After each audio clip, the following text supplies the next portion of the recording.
Hi, I'm Corey Nathan, and this is Talking Politics and Religion Without Killing Each Other. Your home for engaging conversations about the topics that matter most in our culture. If you love nuance, if you want to better understand different points of view, if you're tired of the screamers taking all the oxygen out of the room, if you'll enjoy edifying, provocative, and fun conversations among high-profile public figures and regular folks like me, you love talking politics and religion without killing each other. Thanks for spending some time with us. Enjoy today's show. Welcome, welcome, welcome. We are talking politics and religion without killing each other. So glad to be a part of this growing ecosystem of principled voices engaging in conversations that matter.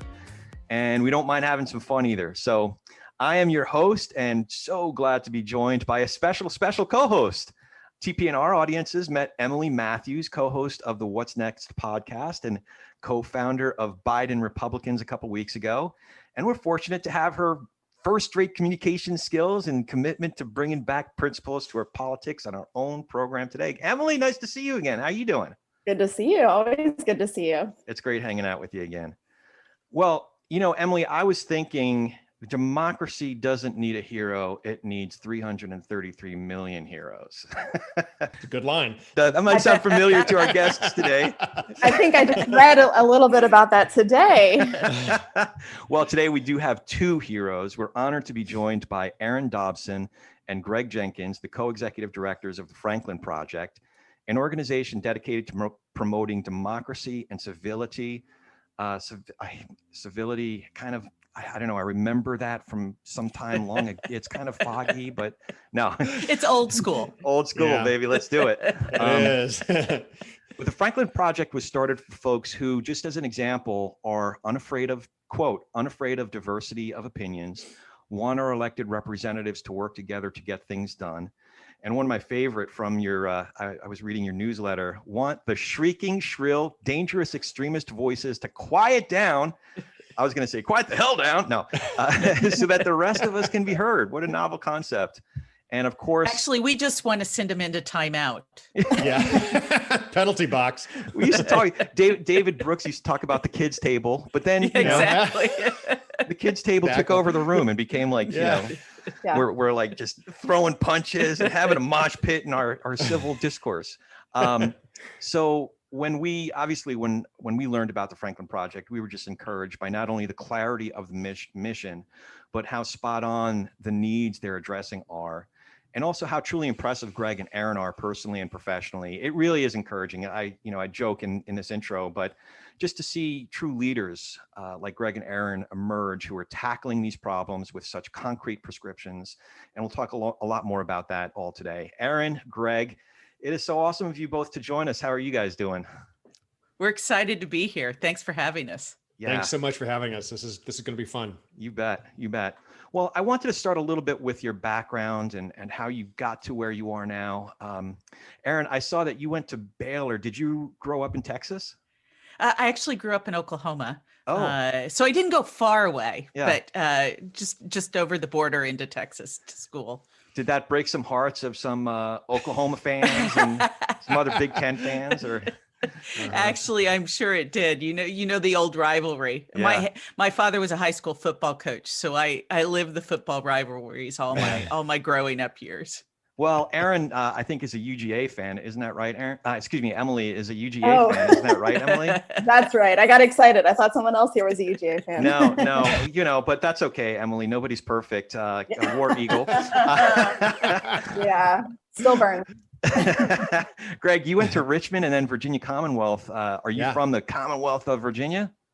I guess most recently, my dad was Navy, so we lived all over the place. So we were transferred to Virginia, I guess, 3 separate times. Okay. So when it was time to go to college, I think we were actually living stationed in England, and Virginia was the closest state to, I guess, a residence for me. So took advantage of the in-state discount and went to Richmond. Yeah, there you go. Now, so Richmond Spiders, right? Yep. Okay. All right. One of my best buddies went there in the late 80s, early 90s. I thought it was bad until I heard about the banana slugs and the anteaters. Yeah. Beautiful campus, by the way. It's gorgeous. Yeah. So a point where I saw some overlap between you both, Erin and Greg, is when you were on the advanced team for George H.W. Bush. And we were just talking before we hit record about a story somewhere in New Orleans where young Greg and young Erin, was it you, Erin, that was training young Greg? How did that all go? I don't know who trained who or who has over the years, but we've known each other and worked together for 35 years. So wow. I guess it went pretty well 35 years ago. Well, I mean, and I enjoyed it so much that, I guess 15 or 20 years later, I eventually became advanced director at the White House. So yeah, her work worked. There you go. Now, just so our listeners, we did have Reed Galen on here, who's an advanced man, and described a little bit about it. But just for some of our listeners, can you first tell us what advanced teams do? Erin, this is you. You taught me. I'll let you. I was going to let you. You're the pro. It's advanced teams head out in front of wherever the president's going about 5 days ahead of time. And it's a team of, I guess it's roughly 100 folks, all in, including a lot of Secret Service, a lot of military, and some political folks like Erin and me, and set everything up from soup to nuts and, prepare for the boss. And what Erin told me on my first day, she said, in 5 days, whether you're ready or not, Air Force One is landing, so you might as well be ready. Do your work. That reminds me of a teacher. Actually, this teacher just passed away 2 days ago. She was 96, lived a wonderful, wonderful life. I was telling Greg that I have a little bit of background in the theater, and we were doing this big, important play. And I knew that Brando was the one who originated the role that I was playing. It was however many, 50 years prior or whatever it was. And he did it with Tallulah Bankhead. So I was going on and I knew the stakes were high because my teacher had worked with Brando. And I said, do you have any, words of advice before we get this underway? And the curtain goes up. And she said, yes. Just don't mess it up. No pressure.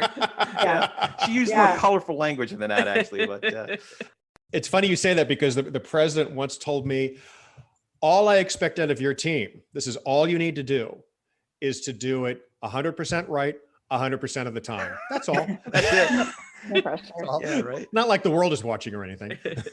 Yeah, Greg, actually, I had dipped my toes in this a little bit, and I'm always careful to share this because with the Biden Republicans movement, I always get you're not a real Republican, so I have to be careful here. But I have some friends at the DNC, and I ended up getting to participate in the inauguration this year, and I got to drive in the motorcade, which was so crazy. And my friend, she goes, "Yeah, you'll get on the transportation volunteer team," and they called me and they said, "Do you want to drive in the motorcade?" And I was like, "I mean, yeah, of course." Yeah, so that intense pressure of, I don't know how you did that for a living, having to be on all the time, and we're in the car. He gets off of the airplane at Joint Base Andrews, and they just get in the car and you go. There is no you just gas it. And there's just you don't look at stop signs, you don't, and it's just a wild experience. It's a good way to get around town. Yeah. But the adrenaline, I can't imagine doing that kind of stuff for a living. Greg, you were pretty integral with the George W. Bush's second inauguration, weren't you? So you have a lot of experience in that level.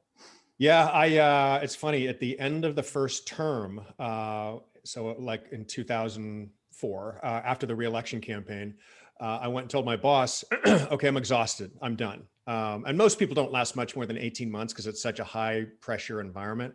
But after 9/11, the expectation was everybody needs to kind of just buckle down and stay in your job and muscle through. But after the election, I went to my boss and I said, okay, I'm done. I told you I was going to leave after the first term. So, give me the name of the executive director of the inaugural so I can send a bunch of advanced people that person's way. And he said, well, I've got good news and bad news. The good news is the president has selected an executive director. The bad news is, well, that's you. So, that's awesome. Take all the names you want and go to work. You don't work here anymore. Yeah. Erin, I was intrigued that you both had very high level corporate experience in addition to the political role. So corporate experience with giants, Nike, Coca-Cola, and in politics, one that's close to a couple of our hearts, senior official in Governor Sonny Perdue's administration in Georgia, Emily's neck of the woods. That's right. Actually, Sonny married my husband and I. How No way. Little known fact. Yeah. Oh my gosh. He'd never performed a marriage before, but I was his press secretary or director of communications. And so he wanted to marry my husband and I. Of course, right after we got married, I left the governor's office to go run the G8 summit, which was in Sea Island that year. Oh, man. But no, Sonny and I disagree on many things, but we do agree that with his blessing, I'm still married 20 years later.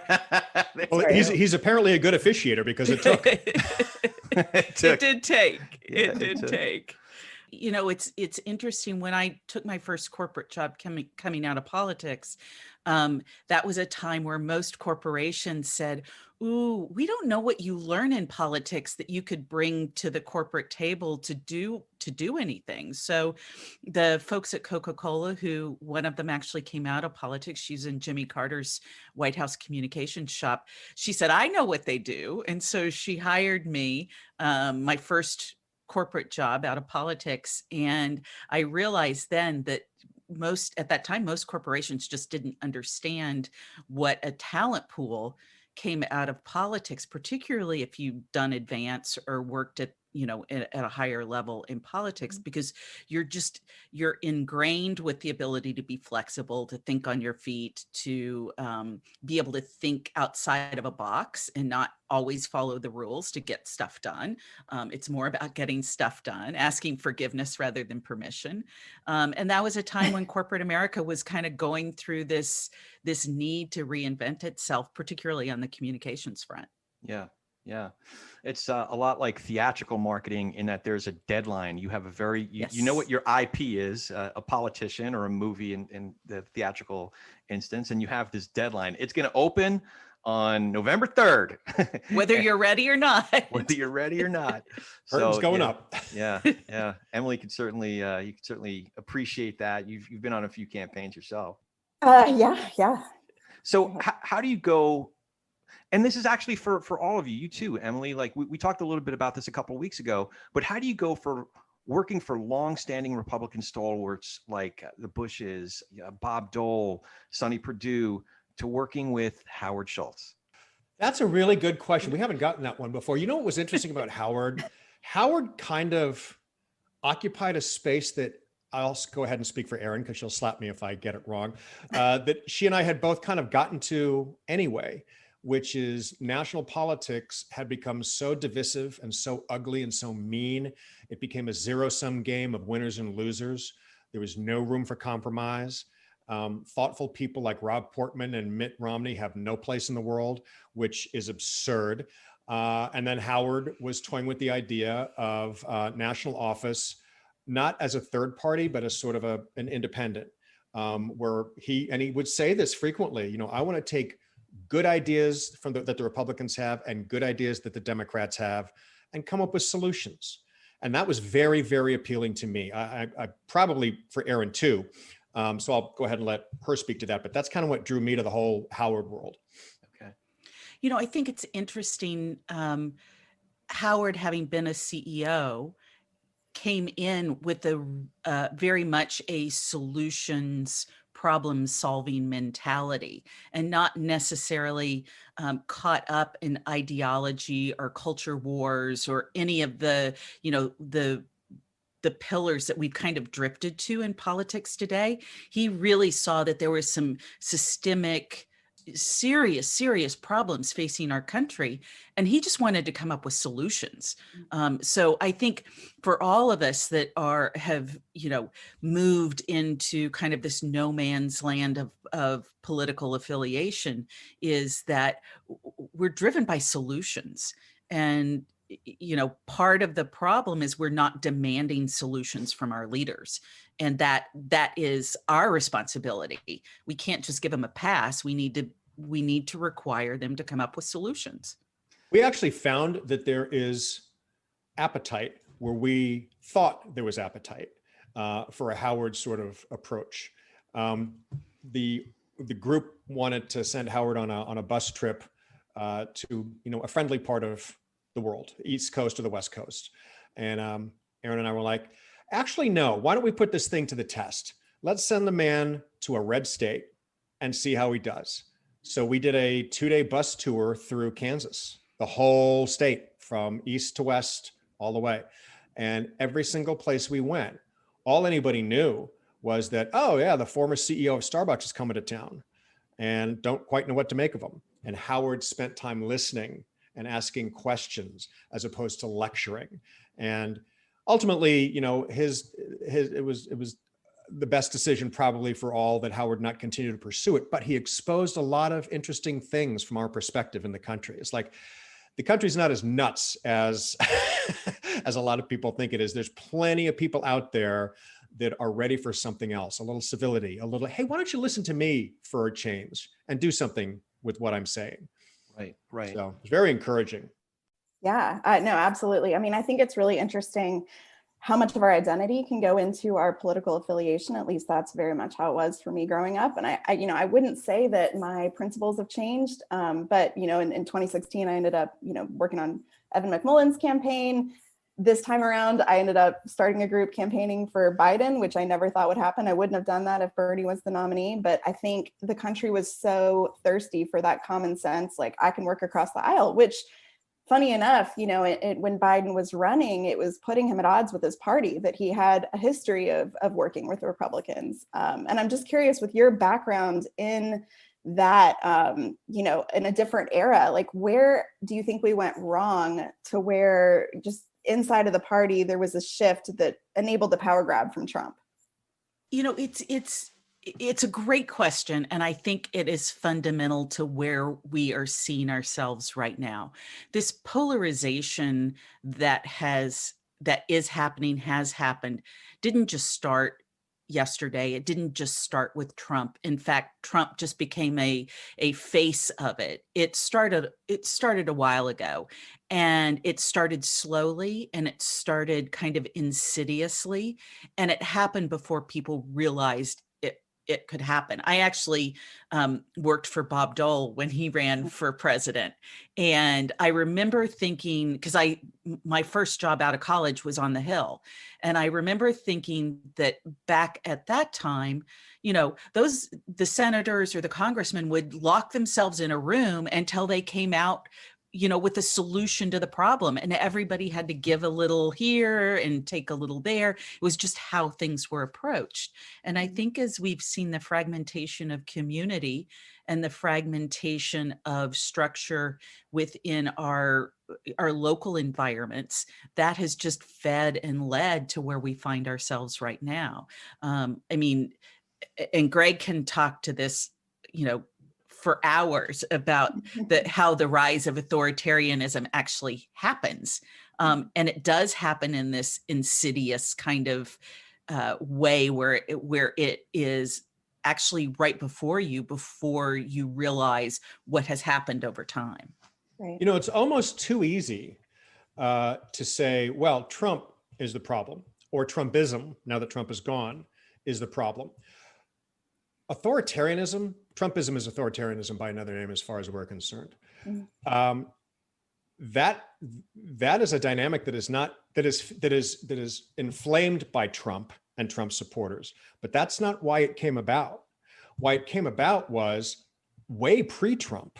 You know, a large swath of the country felt like they weren't being tended to. They feel like they're alone. They feel like they're disconnected. And a large swath of the country is looking for answers to real problems that affect them. Where Trump was smart was he gave them very simple solutions to very complicated problems.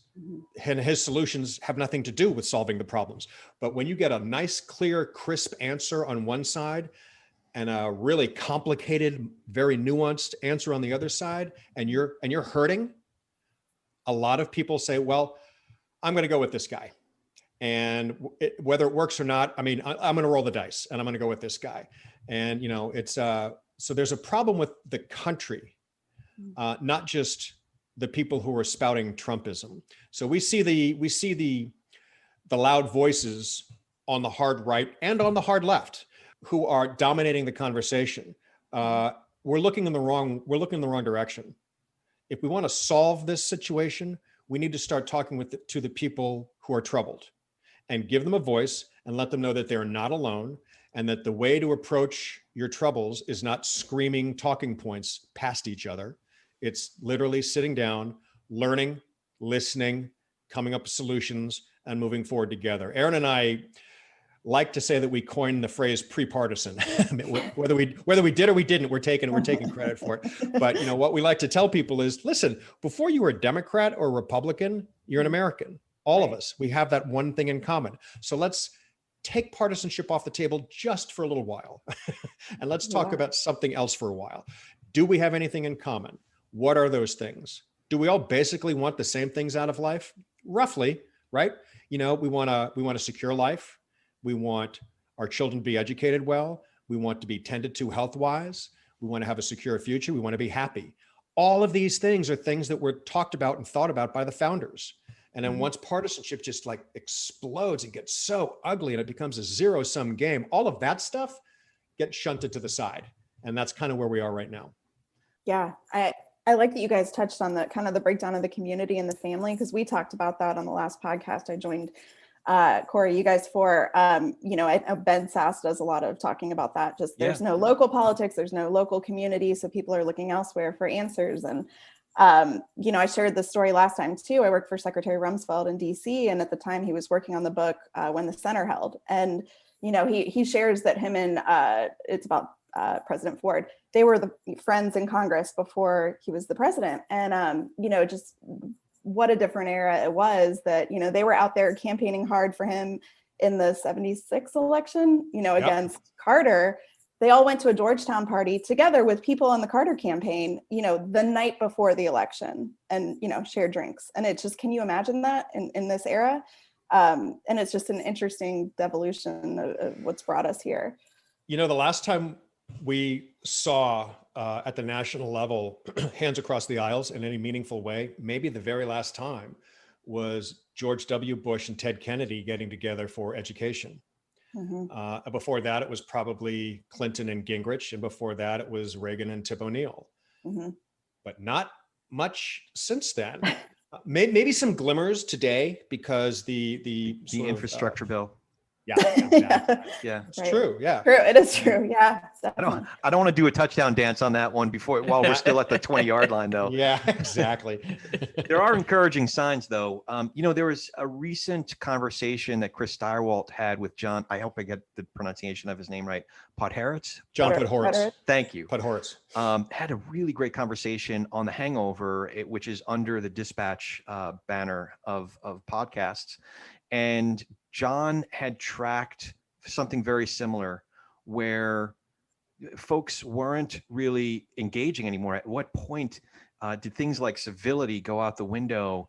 When did you start seeing signs? And even folks that were active in the campaigns of 2004, 2008, we're sort of overlooking some things. No, well, we're driving the bus and we have some crazies on the bus here, but they're okay. They're really okay. And the way John put it was, but at a certain point, I realized the crazies were driving the bus and I might've been along for the ride. So I'm curious when you started noticing some symptoms that wasn't just out a little bit out of whack, but it was more defining for what used to be the conservative movement or what used to be the Republican Party. How early on did you start seeing some of these symptoms that dominate the party today? And actually, after the 92 election, which obviously we did not prevail. So Erin smartly left DC and I stupidly stayed in DC. And when you're on the losing team, that's not where you're supposed to be. But I stayed there, and the only job I could land was at a very conservative think tank. And I didn't know quite how conservative it was. And after a couple of years, I went to my boss and I said, is there anything that we're for? Yeah. or are we against everything? And he kind of smiled. He was like, you don't seem to understand how this game is played. Being against things makes it easier to raise money. Being against things makes it easier to get attention, which is what you need in order to stay as a viable organization. I'm like, well, what's the point? Is it to keep money coming in the door to be an organization, or is it actually to forward policy? I mean, there was a time, not that long ago, when the Republican Party was called the Party of Ideas, and the Democratic Party was called the Party of Obstructionism. It's completely flip-flopped the other way now. And, the Republican Party can be said as pretty bankrupt of ideas because they're spending all of their time bulldozing and stopping as opposed to getting things done. There is no benefit, as it turns out, politically for them to get things done. There's only downside if it seems like they're working with the Democrats. And that's an absurd way for a government to operate. Now, how does that change? Is the government going to change itself? Why should they? There's no incentive. Yeah. None. The missing variable in the equation is citizen involvement. And Erin might speak to the Franklin quote and why that's such an animating feature for how we approach things. So when we were trying to determine what to call this movement that we wanted to build and create, there was a Franklin quote that really stuck out to us, which was, when he walked out of the convention hall and they asked, so what do we have? And his response was, a republic if you can keep it. And that wasn't just, Franklin kind of humor. What he was really saying is a republic, democracy is work. And we as citizens have to do our part and own our part of responsibility in this American experiment. But I want to go back to the question you just asked really quickly. I saw where we've ended up was back in 2003 when I was working for SUNY Purdue that we talked about earlier. And we were trying to replace the flag over the state of Georgia. And that's when the stars and bars were part of the Georgia state flag. And there was so much anger and ire about changing that. And Georgia, has always been a kind of a petri dish for the experiment of democracy and where civil rights meets more traditional kind of conservative, deeply conservative values. And so it was ripe for a lot of anger and distrust on both sides. But I think where I started to see the genesis of where we are today is there was a group of very active, very aggressive supporters of keeping the stars and bars within the Georgia state flag. They were so aggressive that they made threats against myself, because I was the spokesperson, against SUNY, against a variety of other people. And in fact, I had to have police protection for a while. Oh, wow. Because it was, and that's where you started to see some of this evolution that was the cause of January 6th, is that those kinds of issues, culture war issues, had become so ingrained in how people saw something as needed as changing the flag, that we had what we have today. So I think this is not new. It didn't just happen with Trump. It's been coming for a while. Yeah. There was a certain point when you realized that there were certain folks that were fighting for something, but it was almost like they forgot what they were fighting about, and the fight itself became the point. Yes. Good way to put it. Yeah, that we just identified who the enemy is. It's not a loyal opposition. It's indeed an enemy. Yeah. Now, unfortunately, it's defined as anybody who's not bowing down to the golden idol of Trump, But I take your point, Greg. It's not just about Trump or even Trumpism. There is this absence. It's almost like a commitment to anti-virtues, like Emily and I are Christians, and, certain verses come to mind that are very clear on what Christian virtues are, but they're common virtues. A lot of folks, even non-Christians, know the quote, the fruit of the Spirit is love, joy, peace, patience, kindness, goodness, self-control. Like any grown-ass adult can agree that those are good virtues, right? But it's like now they're anti-virtues, and being the opposite of all those things is embraced and celebrated because, well, they're the enemy, and we're going to win the fight at all. It's a bare knuckle brawl. It's like tolerance is seen as weakness, and people are being told, if you are tolerant of other ideas that are not our ideas, you're weak, you're squishy, you're one of them. Yeah. So pick a side. And Erin and I say, well, yeah, go ahead, pick a side. The side is America. Right. The side is not hyper-partisanship. Hyper-partisanship it's like a cage match. I mean, it's interesting to watch if it doesn't matter, but it matters. This is our government. This is we're paying you people to have a cage match and not get anything done. This is not what we put you there for. Yeah, it's not just entertainment. This is actual democracy. Yeah, You Absolutely. used a great quote from Ben Franklin. Our mutual friend Tim O'Neill sent in a quote.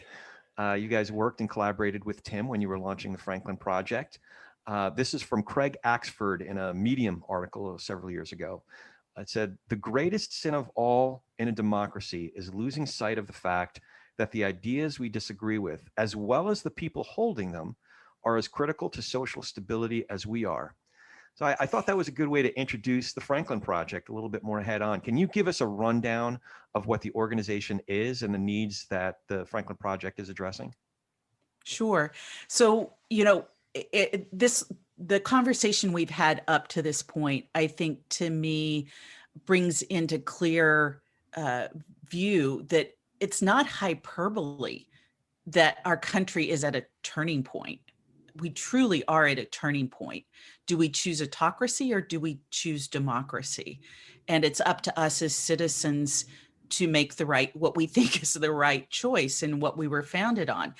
The threat to democracy is real, and we're seeing it every day in large and small ways. I mean, you see it on the federal level with what happened by Congress deciding not to have a debate about the John Lewis Voting Act or SR1. I mean, not even to debate it. That's what we're founded on. It is in small ways what's happening at school boards with this conversation around critical race theory. It's not even taught in schools. Yeah. And it's just a theory. So why are people coming to blows over it when it's not even, it's a problem and a solution in search of a problem that doesn't exist. And because of all of these things, Greg and I have had many conversations over time, and that is, in order to combat this, we need to increase civic engagement and deepen people's understanding of what their responsibilities are and what makes this great American experiment work. And so we created and founded the Franklin Project with the blessing and support of our sister organization over at the Lincoln Project, who are, doing hand-to-hand combat every day to bring these issues into focus for many people. And so we decided we needed a long-term solution to it as well. And that's the Franklin Project. We like to say that it's healthy to look at Franklin and Lincoln together. We're tackling the same problem. So what does Lincoln do? Lincoln shines a light on the problem every single day. They name and shame. They tell people what's happening right now, that, folks, is autocratic. You shouldn't want that. Where Franklin comes in is, now that you have been exposed to the nature of the problem, we're going to give you some ways to address this problem. So we're both tackling the same kind of situation. To go back to an earlier point about autocracy that Erin made, what most Americans don't realize is that once your toe goes over the line into the world of autocracy, there is no example in the history of the world of a country coming back from it. Once you go in, it's really hard, if not impossible, to return to democracy, unless for some reason there's another revolution or you're overthrown or whatever. Another interesting aspect about autocracies, Americans don't think that it's even possible here. Americans take the stability of American democracy for granted. That's a huge problem. And what a lot of people don't realize is that those countries that are autocratic, unless there was a coup, they elected someone who did not run on a platform of being your dictator. They ran on a platform of being your president. And then over time, like Maduro and some others, they take enough power and they erode the foundations of their democracy to such a degree that the democracy can't stand, and there's nothing anybody can do about it at that point. So what we want to tell people is there's a time when it's too late. We still have time, and it's not hyperbole. And we cannot rely on the elected leaders to do anything about it because it's not in their best interest. What they're there to do is to keep or to acquire power.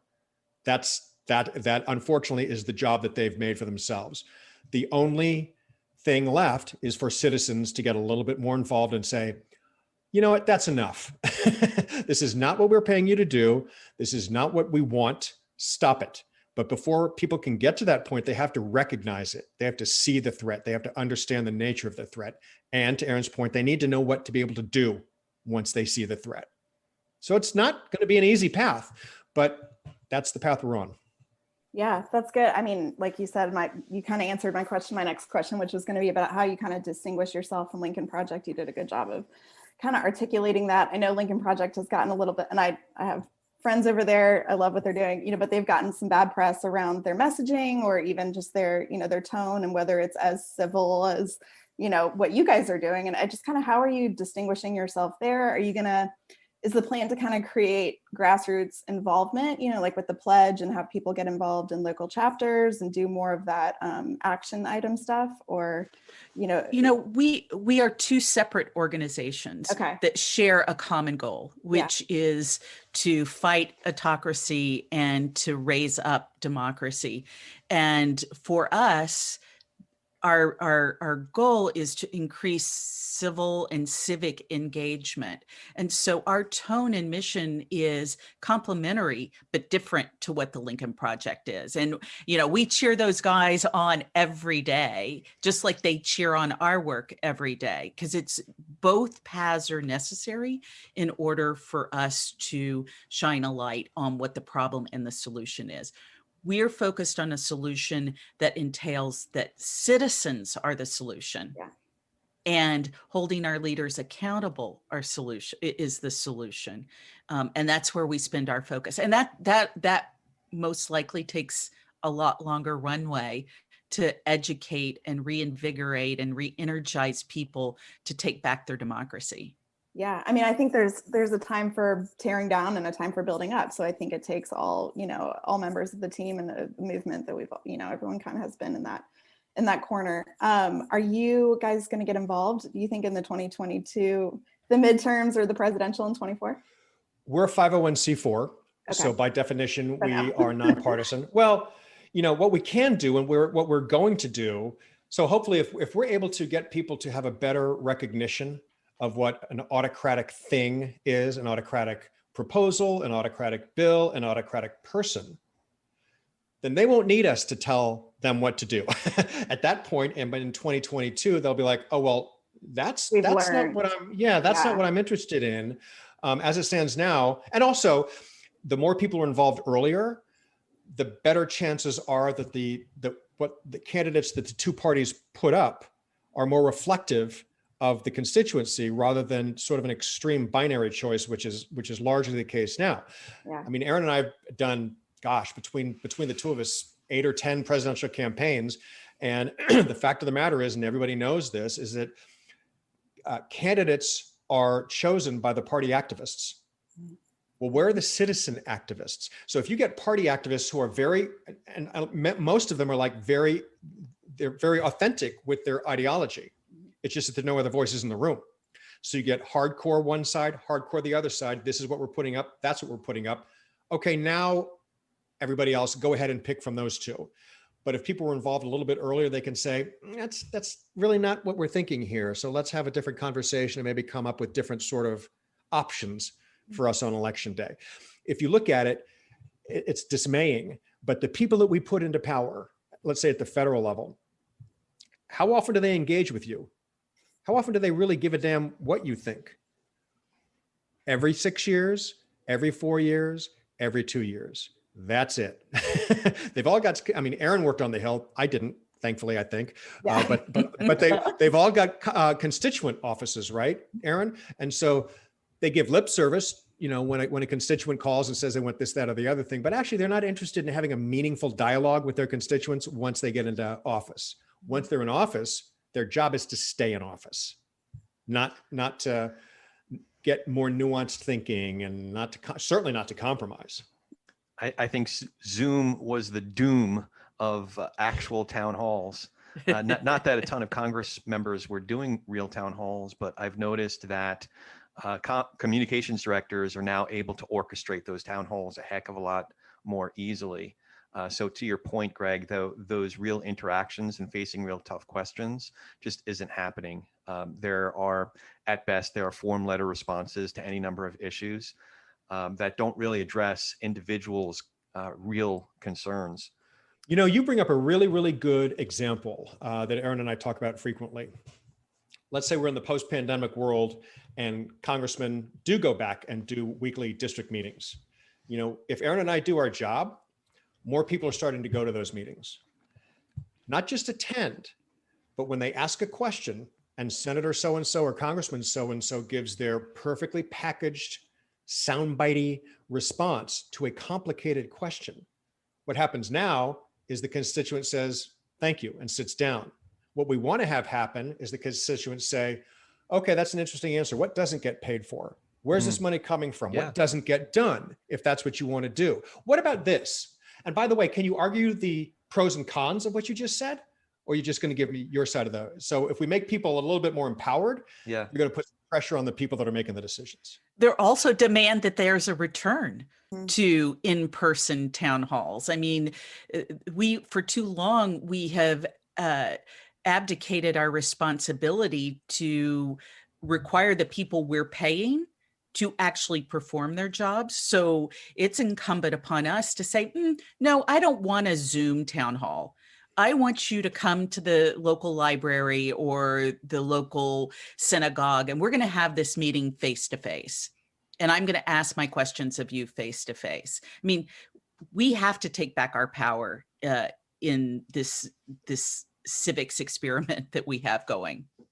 Erin and I were both communications directors in past lives. It would be great if we could say, Senator, come to your town hall and leave your comms director at home. We're not interested in that. That's awesome. Well, I've told this story before, I think, on this program when we had Christy Smith on, but I'll give you a great example of an elected official and how she engaged with her constituency. We had about 2, maybe 3 years ago, we had the local home and garden show here in Santa Clarita. And it just so happened that my booth, my company's booth, was right next to Christy Smith's. At the time, she was the state assembly member representing our district. And over the course of the 2 days that we were there at the home and garden show, I got a chance to shake her hand. And I introduced myself by saying, hi, Chris. She's a Democrat. I said, hi, Christy. I need to, full disclosure, I didn't vote for you. And she said, that's okay. How you doing? What's your name? What's your business? And she got to know a little bit about me. And we got to talking. And I said, I told her a few of the reasons that I didn't vote for her. Because as a small business, the California Democratic Party is often at odds with small business owners. So her response was, I have a small business committee. I'd love for you to come and join my small business committee. So I just introduced myself. I said, hi, Christy, I didn't vote for you. And the conversation ended with her not only inviting me to the small business committee, but our conversations are just as you describe, that I was able to have a conversation. And listen, we didn't come out agreeing on everything, but what I did see is we moved the needle a little bit. I saw some of the things that we discussed work their way into legislation that she was working on. And that's all one can ask for. But I don't want to go on too long about that. My own story. I was curious, what are some of the things that the Franklin Project is doing to engage citizens? Because it sounds like you guys are nurturing conversations a lot like this, and neighbors talking to neighbors. Can you tell us a little bit more about some of that? Sure. I mean, a good example is exactly what we're doing right now, the four of us. When you suggest to someone, let's turn down the heat and let's have a more civil and productive conversation. In all fairness, that's tough for folks because they're just not used to it. So Erin and I don't have a one size fits all approach to this at all. We're trying everything. We both, work in kind of the tech sector. So we're used to the ethos of move fast, break things, try stuff, see what works, ditch what doesn't, embrace what does, find best practices. We are very much in that space. So there's several things that we're doing initially. So initially we have conversation starters, for example, on our website. And we'll take a topical issue. And for example, we'll say on voting rights, let's say in Georgia, everybody's reading about it. So we'll start off by saying, here's what the Democrats are telling you that you've probably already read, and here's what the Republicans are telling you that you've already read. Now let's go a level deeper. Here's what the Democrats might not be telling you, and here's what the Republicans might not be telling you. Let's go a level deeper than there. Here's what some Democratic motivations might be that they're not talking about, same on the Republican side. So dig a little deeper, have a smarter, fuller conversation, and we don't care what side you come out on. Just be a little smarter about it. So that's one thing.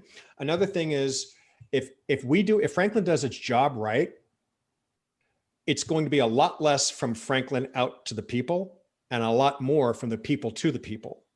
So a big part of that is partnerships.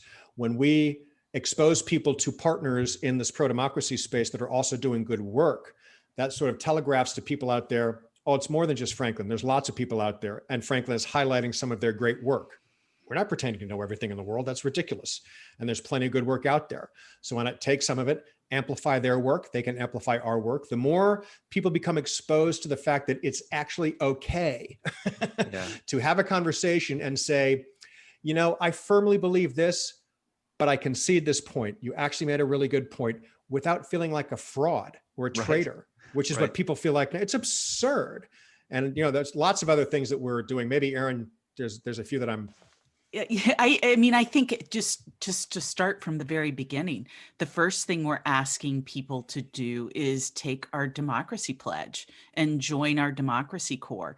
And we feel like people acknowledging that there's a problem and committing to the pledge, or if not, in fact, by signing it on the website, in theory of like, I'm actually going to focus on doing those things in my everyday life, then we feel that allows us to build what we're calling the democracy corps, which is this community of like-minded citizens who are committed to strengthening our civic engagement and learning more about what the challenges we face are, and not just letting it be soundbite answers. So there's really two ways. It's the partnerships and highlighting partnerships, and then it's empowering and encouraging individual citizens to join our democracy corps. That gives us scale to then turn the mirror back on politicians and on our civic leaders and ask tough questions and ask them to be better leaders than they are today. And citizens, people need to feel as though they're not being talked to. They need to feel some skin in the game. And a big part of what Franklin is doing, or will be doing once this, really starts to get some traction, is now you tell us what's working. You tell us what's working. We will then tell everybody else that it's working. And this can be an example for people who are just like you in Des Moines and, Tuscaloosa, all over the place. It should not be a megaphone from Franklin to the world. In the beginning, there's going to be a lot of that, but then once the fire starts to get going, once the pump gets primed, our strategy is to then start to acquire from the field best practices. People need to see themselves in civic engagement. And if you see your neighbor doing something, or you see another community doing something, then you can put yourself in that and go, that isn't that hard. I can do that. Yeah. And I think that like leads to like. And if people can see themselves within this effort, then they can then up their game. We all have to man up or woman up in this fight. We can't let it go on much longer. I need to tell you that you guys are already having an effect, at least with me. I've been, over the last several months, I've been submitting op-eds and essays to our regional newspaper and our regional media company, radio station. And the one that I just submitted as I was prepping for our conversation, the most recent one that I just submitted, I think it was yesterday, was solutions to help end our uncivil war, part one. And part one was, first of all, a confession that there have been many times that I spent hours and hours having one of those, poop throwing contests, on Twitter or wherever, or Facebook or wherever it might have been. And I had nothing in common with this individual. I didn't know this individual other than what their name was on the social platform and what they'd been saying on that thread. But so the latest essay was about how instead of doing that, take that 5 minutes when I get out of the car and I see my neighbor Angel, my next door neighbor Angel, and say, hey, how's the weather? How about the construction down the street? Or yeah, my kid's graduating. That's a sign or on my walks in the morning, there are several folks that I start to see and just take the time to ask their name. And, this one gal that I see at least once or twice a week, her name's Heidi. And we have a habit of telling each other, did you see any snakes this morning? Yeah, I saw a snake up by, or there's Rosa and Pete. They're from Italy, so I call him Pierino. And that's the best one. So because Pete and I got to know each other, his dog Bella, we just got to talking over several weeks, and we'd seen each other over several months. Pete invites me over to dinner one night. I found out he's a great cook and his wife Rosa is a great baker, and went over for dinner, and playing the whole time on a couple TVs was Hannity. I'm not, listen, I listen to Hannity because I want to know, a lot of my friends are fans. So I want to know what subjects he's covering. But, I didn't know Pierino is like a Trump fan, and but by that time it really didn't matter because I knew Pete. I knew he's a great cook. I knew his wife Rosa and his sweet dog, and like we're buddies. He's not some crazy, bowing down to a Trump idol, wacko, bigot. Like he's none of these things. He's my buddy. He's my pal. He's my neighbor.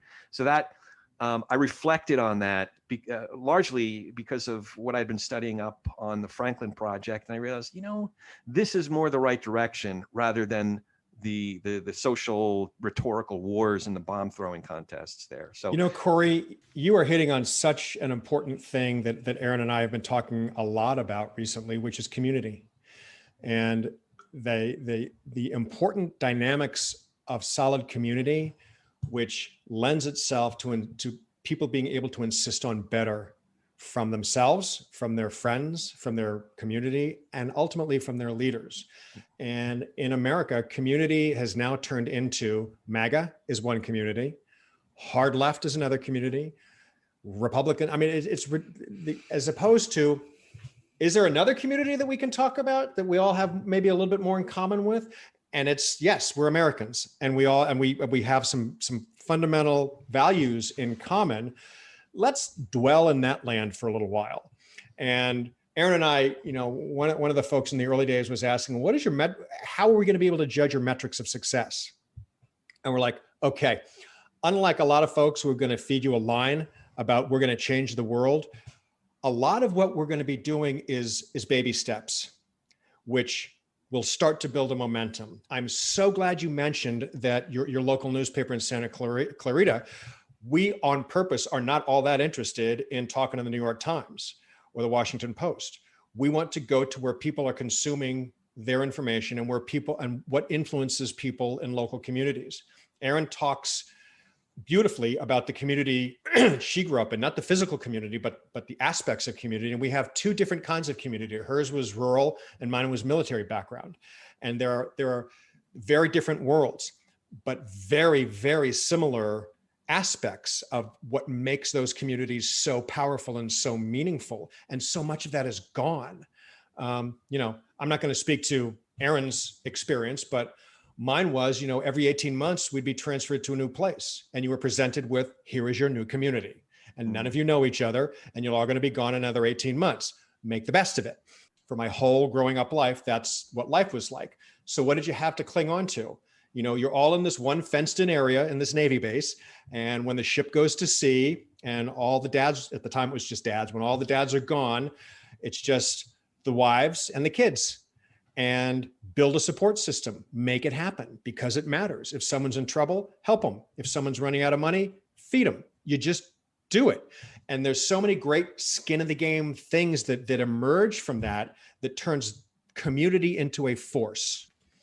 Well, I mean, I think what this highlights for me more than anything is it goes back to fundamentals. We have more in common than we want to admit, and we share more from a value perspective than we want to acknowledge in our current polarized situation. I grew up in a very small town in Oklahoma. My dad was the high school football coach. Our commonality was church on Sunday and Friday night football games. Yeah. And everything else in between revolved around that. I had extended family all around me. My father having been a teacher, we had the football team that lived at our house. It was just, it was a shared kind of existence that only happens in rural communities, or happened at rural communities at that time. But nothing has changed in that. If we strip away all of the culture war and the polarization, it is still, remember the tenets of how you grew up, which is don't say something about someone else that you wouldn't want said about yourself. There's just basic fundamentals, values of look after your neighbor, look out for them. What's the strength of my community? It's usually people. Yeah. And we have to go back to recognizing that. I saw some guy being interviewed the last couple of days, and they said, "Why are you a MAGA person?" And I don't know what I was expecting to hear this guy say, but what he said was actually really, really illuminating and very sad. He said, I became part of that because I didn't have anything else. Nobody was listening to me. I felt alone. I wanted to feel like I was part of something. Now, what he didn't say was, I want to build a wall, or I want to exclude these people, or I want to say nasty things about these people. So there are some motivations that are not, there are needs out there that are not being met. And Erin and I are under no illusions that this should or could be a return to some sort of Norman Rockwell kind of world. That's not the point. And the point is, there are aspects to community, if we can have it, that are so powerful. I mean, her experience and my experience were completely different, but a lot of things in common in terms of the value that we get out of community. And that can be translated. I mean, that gives you scale. That makes you feel like you're part of something. And when you feel like you're part of something, you then feel like you can have an impact, which is what we're trying to get people to think. Yeah. I think, we actually had Joe Walsh on my podcast this week, and it was just released today, but he was talking about, or we both were talking about, the importance of forgiveness and all of this. I think, for me, and well, at least I'm speaking for myself, I've had a lot of bitterness towards the MAGA part of the party that took over. And, it's going to take time to heal those divisions, but part of that is going to have to be me seeing their perspective too. It used to be, try to see the left's perspective, try to, and for me, I think my bigger struggle is with the people that kind of broke our party apart. And I just think that's kind of an important thing, but that goes along with what you're saying about loving your neighbors, eating together, finding common solutions, and seeing them, seeing their humanity as well. Emily, what did we forget to ask? I feel like we covered a lot of ground, but I also feel like we could go on for another couple hours at least, just talking about all this stuff. I'm sure we forgot a couple things. What did we forget, Emily? Let me see. How can we find each of you guys? Are you guys on Twitter? What can our listeners do to support the Franklin Project and support you guys? Sure, thank you. Well, I would say first go to franklinproject.us. Take the pledge, at least read the pledge, and commit to doing those things. That's all we ask, is for people to start thinking about, where do I show up? So franklinproject.us. And Greg, you had mentioned that there was a special campaign for 4th of July. Yeah, so starting on Monday through the 4th of July, we are highlighting the work of other organizations that are doing some really terrific stuff in the pro-democracy space and the civics space. So on Twitter, we're at Franklin Proj, PROJ US. On Facebook, we're at the Franklin Project US. And on Instagram, we are at franklinproject.us. Excellent. And Emily, actually, we forgot to ask one of the big questions. Do you have any questions for us? Actually, yes. Oh, okay. Oh, crap. Okay. I mean, no, actually, if we're true to ourselves, that we don't want to be the only ones talking, we'd love to hear from you, what you think are good approaches. And actually, if you're game for it, we'd love to get the article that you submitted to the local paper, if it's okay with the local paper, and take a peek at it. And if it makes sense, we'd like to get it out there to our folks. Yeah, the Signal doesn't have any exclusivity requirements, so I'm happy to share the content, the text of it. But I have a feeling we have an even better one coming out. Emily and I are working on collaborating on something together. It's loosely titled, "Can We as Christians Vote for a Democrat?" So it's just an exploration of, a lot of us, once I became a Christian a couple decades ago, I had conservative leanings from the get-go. I always say that I grew up in a family kind of like, what was the Michael J. Fox show in the 80s? The Family Ties. Family Ties, kind of like Family Ties, but I was more of the Alex P. Keaton of the family. And then when I became a Christian, that even more so, like it just was assumed that, well, of course we're all Republicans, but can we as Christians who, really believe that the Bible is authoritative and really take these things seriously, can we vote for a Democrat? So we're going to explore that in an essay. We'll share that with you as well. I didn't mean to step on you, Emily. How would you answer Greg's question? Yeah, I think setting up grassroots chapters is a really great way. I worked at Stand Up Republic in DC, and that was a really great way for, people were always saying, we want to get involved, but we don't know how. And having the grassroots chapters kind of gave people, a community to come together and say, hey, I feel this way, and here are some action items. If we would put out a call to, actually, I don't know if you guys can do that with the 501c4, but to put out a call to congressmen when there's some legislation to push or something that, no, you can't do that because it's political. But getting people in communities to meet and they can go over those pledges, because with the Unite America, we did a lot of that as well. Right. So one of the things that Ben Franklin did was create junto clubs. And that is absolutely one of the things that is in our collective to begin starting. And, book clubs have existed for a long time. Why can't we have democracy clubs or juntos for people to get together and talk about some of these things? We provide ground rules of how to do it and how to keep it an open conversation and understand how to concede a point, because a lot of us have forgotten how to do that. Yeah, sounds subversively civil. That's crazy.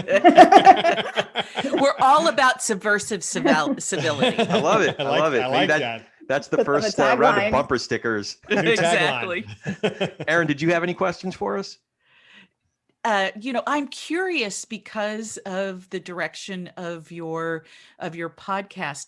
When you guys start to travel down what might be difficult conversations around religion or politics, but I'm actually more curious about religion.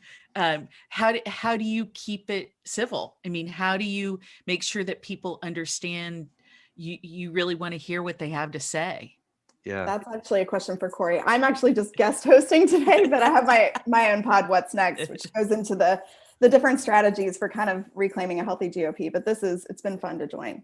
Emily, today. but you have a great story too at the intersection of religion and politics. I mean, we have these conversations in our churches, and sometimes it goes better than others.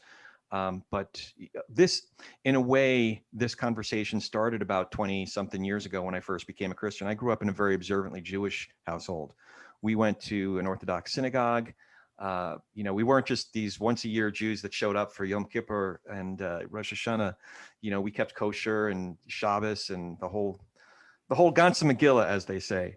So when I told my dad, I told both my parents, obviously, but when I told my dad, it took a while for us to even start talking about it. I'm going to get emotional talking about this. It took us a while to even start talking about it, but he sent me about a month after I told him this 10-page single-spaced letter telling me all the reasons why it was wrong to become a Christian.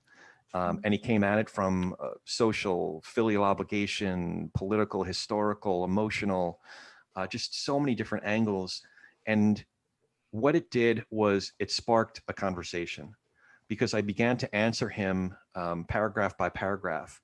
And before I could get to the end of the letter, he had responses to my responses. And we just got to talking. And, I think that we're a heck of a lot closer in our beliefs, because one of the things that we did along the way was, he would send me, we would send each other literature so that we had a common reference point to have the next conversation. And at first, listen, admittedly, it was much more hard hitting. One of the treatises he sent me was, "You take Jesus, I'll take God." It's like, but over time, he's read the New Testament. He's read C.S. Lewis. He's read N.T. Wright. He's read some great Stanley Hauerwas. I've read one of my favorite non-Christian Jewish theologians, Heschel, is just such a treasure trove. And, what's happened is there are things that we still disagree on, like the whole Jesus thing is pretty central. I imagine. But, even my dad's view of Jesus at this point is really nuanced.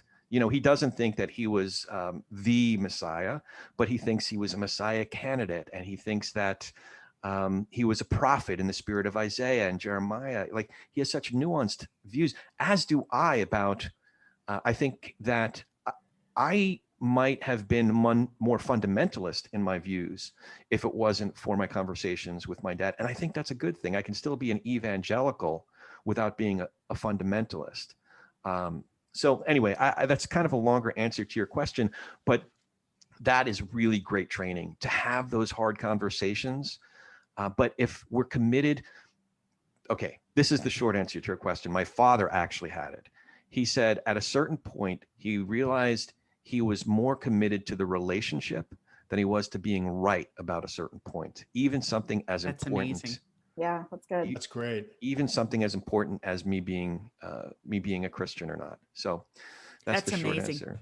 Yeah. Did you see General Milley's response I did. yesterday? Oh man, how amazing that was. It was so amazing to have someone of his stature say, I've read Lenin. Yeah. Marx, that does not Engels make read, Marx. Yeah. That doesn't make me a communist. Right. It makes me more understanding of other people. Yeah. It was one of the best put downs I've witnessed in a long time. But Corey, what you were talking about, I think, is so important because it really gets to the fundamental nature of what conversation should be.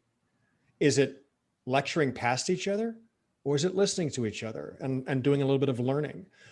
For a couple of years, my roommate was a Calvinist. Well, he still is a Calvinist, but for a couple of years we were roommates. He's a Calvinist. I'm Catholic, questioning Catholic, but he felt the need to convert me and to get me to abandon Catholicism.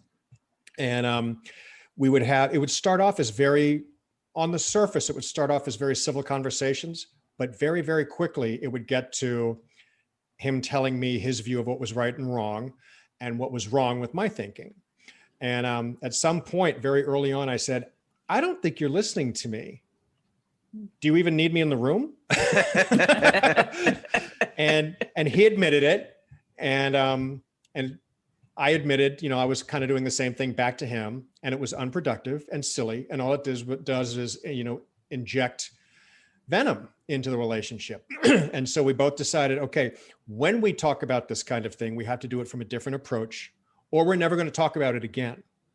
And it took us quite a few months to feel comfortable with each other enough to talk about it in a way that, as Erin said before, yeah, Bill, you're actually right on that point. I'm still a Catholic, but you're right on that point. I agree with you. And it doesn't make me feel like a traitor to, my beliefs. And then it took him a little while longer to get to the same place, admittedly, but that's what we feel people should be given permission to be able to do. It's not a game of winning and losing in a conversation. It shouldn't be, but that's what it is. It should be about, I really want to understand your position. I'm less concerned about my position. I know what my position. I want to understand your position, and I'm not going to try and change your mind. I want to hear. I want to understand. It requires a different skill, though. It requires what's referred to as active listening.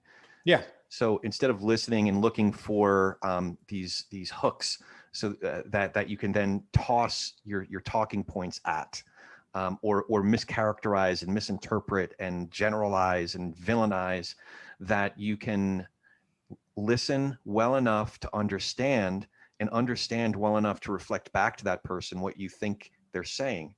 And that in the process of doing that is sort of this like self-imposed Jedi mind trick, because you may end up being persuaded by understanding something. You may end up being persuaded, but I think that's a good thing, because we all have these cores, these moral cores, except for maybe Donald Trump. But I said it, you didn't. It does take two to tango. Yeah. You know? Yeah. So, just convincing one person that this is a productive way to do things. Well, now you've got to go find another person who's willing to do the same thing. Yeah. Yeah. Somebody, in a funny way said, conversation is really about waiting patiently for the other person to shut up so you can start talking. And unfortunately, that's an awful lot of what things have turned into. C.S. Lewis talks about prayer. He tells a story that it was a debate that he was having with a friend, and you're just shouting to the heavens, and it's going one way, and nobody's listening, and I'm messing up this story. He said it much more profoundly than I could, but he said, if it was a one-way, I do pray. I have these conversations with God. And I still believe that it's a two-way conversation. He has different ways of communicating to me through his word and through his revelation and through creation and all different kinds of ways. But you may be right. It may be a one-way conversation, but if it was a one-way conversation, it was coming from God to me. So that's okay. Yeah, that's okay. I'll take that one. I had an Old Testament professor at Baylor, because at Baylor you're required to take religion in order to graduate, like 9 hours of it. And so he forced us in his class, or you didn't get a grade, is you had to argue both creationism and evolution on both sides. That's really good. Before he allowed you to explain your personal position. That's great. And it was such an exercise in critical thinking. That's great. And understanding someone else's point of view, because in order to admit that someone might have a point, you need to understand their point of view. Right. How long did he last at Baylor? Actually, he was unfortunately terminated, and he was probably one of the best teachers I've ever had. I had a teacher like that. I grew up at a private Christian school, and it was the same with our science teacher. It was the same thing, but he ended up being very well liked by the staff. Somehow he gained their favor for a really long time, but it was the same thing. He taught us to think critically, and that stuck with me all these years. Yeah. Something that's missing in politics as well. Yes, absolutely. There's not much difference sometimes between politics and religion, or how we process them. Yeah, absolutely. Well, before we go, tell us one more time how we can find you, how we can find the Franklin, I almost said the Lincoln Project, how we can find the Franklin Project, and Emily, you too. Tell us how we can find you and what's next. So it's franklinproject.us. Come see us, come visit us. Yeah, good stuff going on. And Emily, how about you? What's Next Pod. It's on Twitter. It's at what's_next_pod. And you can find our podcast on any podcast platform. Comes out every Thursday. Terrific. Terrific. This is such a edifying conversation, subversively edifying and subversively civil. It was awesome. It was just... And look, we're all still smiling. Yeah, we're all still smiling. So as always, if you like the show, please hit that subscribe button, leave us a review and comments wherever you get your podcasts, and give us a shout on Facebook, Twitter, Instagram, and LinkedIn. We'd love to hear from you. Thanks again. This was great. Thank you so much. Thank you. Thank you for joining us today. If you appreciate what you've heard here, please go to iTunes or anywhere you get your podcasts, give us a 5-star rating and leave a review. That really helps move us up the chart so others can find out what we're up to here. For Ronnie Nathan, I'm Corey Nathan, and we've been talking politics and religion without killing each other. We'll be back in a few days to do our little part in Tikkun Olam.